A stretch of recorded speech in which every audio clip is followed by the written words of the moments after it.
Good evening, everyone, and welcome to Hawk Stadium at Erwin, North Carolina for the North Carolina High School Football Game of the Week presented by Time Warner Cable Sports. It is undefeated Triton at home, 7-0, 3-0 in the Eastern Carolina Conference, and 6th-ranked Cleveland Rams. They are 8-0 and 4-0 in the ECC. Great to have you with us alongside Sean McNally. Patrick Keene is here from Erwin, and we are just underway with the kickoff. The toss was won by Cleveland. They deferred until the second half, a short kickoff, and we are ready now on a blackout night at Hawk Stadium, and the atmosphere, Sean, is absolutely electric.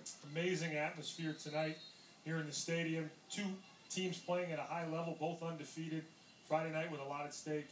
Should be a lot of fun. All right, well, let's take a look at this Triton Hawk squad. Again, 7-0. They're the two-time defending ECC champs. They run out of the wing tee, and here's the first play of the game. Maurice McBride, the quarterback, slithers a little bit off to the left side, and after a penalty, loses about a yard. Brings up 2nd and long, and there we get a look at one of the top defenders, Jared Thomas, there for Cleveland. And Triton, running the wing tee, primarily runs the ball, and you see a little bit of confusion right there. McBride just trying to make something out of nothing. Certainly not the start that Triton was looking for. Procedure penalty, a false start, and then some confusion in the backfield. Well, we will break down each of these two teams as we get underway. Maurice McBride, all-conference quarterback last year, does not throw much. He's thrown for under 300 yards, but he will coordinate the wing tee and a handoff to the wing. That's maybe a loss of another yard. That's going to be the big key for Cleveland. You don't see this type of offense all that much within the league or in the non-conference, but so far defending very well. But it's assignment football tonight defensively. Absolutely. The key is to know your role and your responsibility and execute that. Stay in your lanes. Again, Triton is doing the wing tee. They're not going to try to trick you. They're going to go right after you. Very basic system, but they run it. They run it for a long time. They run it so well. That's what makes it tough to defend. Yeah, just had a look at the head coach, Mark Morris, of the Cleveland Rams, and we spoke with him earlier in the week on how fundamental this night would be defensively for the Rams. This is 3rd down. We'll call it 16. McBride looking to throw. He's under pressure, being harassed. A pump fake. Now he will throw and had a man open, but overshoots the intended receiver by about 4 yards as he was looking for Austin Lee. And that'll bring up 4th down for the Hawks. One of those things about McBride that we heard coming in is his ability to keep plays alive. And you saw it there, making people miss, extending the play, had a guy open, but not able to connect, brings up 4th down.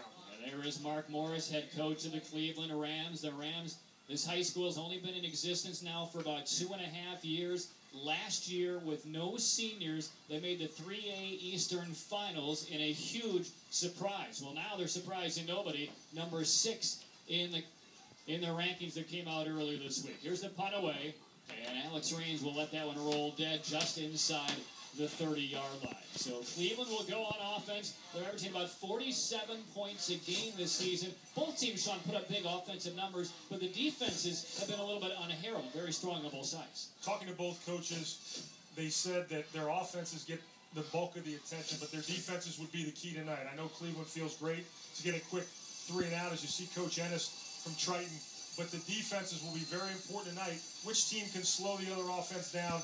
Who can create some turnovers? Who can get off the field most? That'll be very important tonight. All right, Cleveland coming off a 28-6 win over CBA Ayoc last week. And under center, this is Aaron Farmer, the quarterback. And they give to their outstanding tailback, Isaac Martin. He will be on the field just about every offensive play. He's number 11, center of your screen. Martin leads the area, 24 touchdown carries, already pushing 1,700 yards this year. Having an outstanding season, and you want to use a guy like that as often as you can. You want to get him the ball in as many different ways as possible, and you want to play at a fast tempo, and that's something that Cleveland certainly will do tonight. There's a look at Justin Malloy. He ran out with the team flag as they broke through on this blackout night just a couple of moments ago. Once again, Isaac Martin, positive yardage. They get within a couple of yards of the 1st down. Good start right there. Good push from the offensive line. A lot of the focus always goes to the specialty players, but that offensive line for Cleveland has done a terrific job all year of getting a good push, creating some holes, and you see Martin right there. One quick cut, an easy pickup of 6 or 7 yards. 4-receiver formation here for the Rams. This is 3rd and 2, and a penalty marker comes in from the near sideline. and we will wait and see what the call is going to be. For this Rams team, it's a spread offense. Here's the call. And that will give the Rams the first down of the evening. So offsides call against Triton. And that already draws some groans, not only from the blackout fans here, but also the Triton sidelines. There's Ashley Ennis, who's in his first year as the head man for the Triton Hawks. A lot of emotion here tonight, a lot of emotion in the crowd in the stands, and you see that Triton a little bit jumpy early. They'll have to settle in quickly here against Cleveland. Well, here's a look at Aaron Farmer, sophomore quarterback, who took over the reins under some very arduous circumstances right at the outset of the conference season. But he has performed very, very well. He's thrown for 515 yards and 5 scores, and their offense really, Sean, has not missed a beat. And this will be Farmer holding on to it. A great fake to the tailback, Martin, and he'll pick up about 7 yards out to midfield. So important when you run the spread and you play at a fast pace and tempo to have a quarterback that can make decisions and make adjustments on the fly. When you establish a running game, as they have early with Martin, when Farmer decides to keep it wide open to the right there, it makes it very tough to defend. But that quarterback is so important to running this offense smoothly. This is second down and short, and this will be the tailback Isaac Martin, and he will take it into Triton territory, and this should be enough for another Cleveland first down. We were told by Mark Morris earlier in the week, as we take a look at this first down carry by Martin, they want the up-tempo. He likened his offense in terms of pacing to the Oregon Ducks, and right now they're not able to get all plays as quickly as probably what he would like. But again, last year, some mistakes when they played Triton last year. They had Triton down a couple of scores, but then threw 4 interceptions.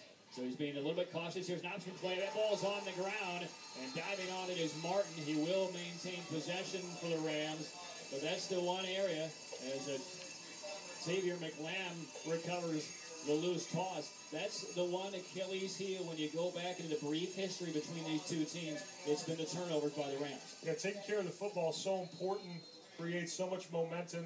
That situation there for a right-handed quarterback, that play was there, but running it to the left, trying to make that left-handed pitch, fortunate for Cleveland that McLam's able to get on that loose ball, and they retain possession despite a loss of 7. Well, it's so imperative, especially if you're trying to maintain an undefeated season, a win at your arch rival on the road, to win the turnover battle and not make many mistakes. A loss of 6, but possession maintained by the Rams. Second down, they swing it out far side. Donquil Williams, the leading receiver, makes a great move, burst down the outside. Williams trying to break free. He's down near the 20-yard line. Williams with 4 touchdowns this year, over 500 yards, and just almost a little quick wide receiver screen to get him in some space. Just a way right there to get Donquil Williams the ball. Coach Morris spoke about him as you see the quick shot out to the right. And just the ability to make somebody miss. He said he's got elusiveness, speed, and quickness to take a short gain and turn into a big play. That's what he did right there. First time that Cleveland threw the ball, something we were expecting him to come out of the gate throwing it all over the place. See Williams, size and speed, gets to the outside for a big pickup. And takes it all the way down to the Hawks' 25-yard line. First down for the Rams.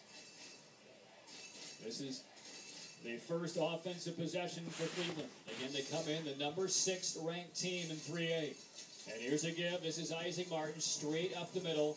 And the pile finally driven back with forward momentum for almost 5 yards. When you run a play like that, Donquil Williams has just created a big play on the outside. He comes in motion. You have to respect the fake. And you see him come behind here. You have to respect that he might get the ball. That makes your tailback, Martin, number 11, that much better. And Tyler Tyndall right there on the ultimate tackle. He's had 3 pick sixes out of the defensive secondary this year for Triton. It's a gain of 5 and second down for the Rams. We are scoreless. What you do? Nearly halfway. No, it's Triton move. You Perfect. You make a move. Overnight. Conditions are Who you gonna send it to? And all the students are here dressed in black. Okay, well cut it off. I gotta go And this past. is Farmer holding on himself. He's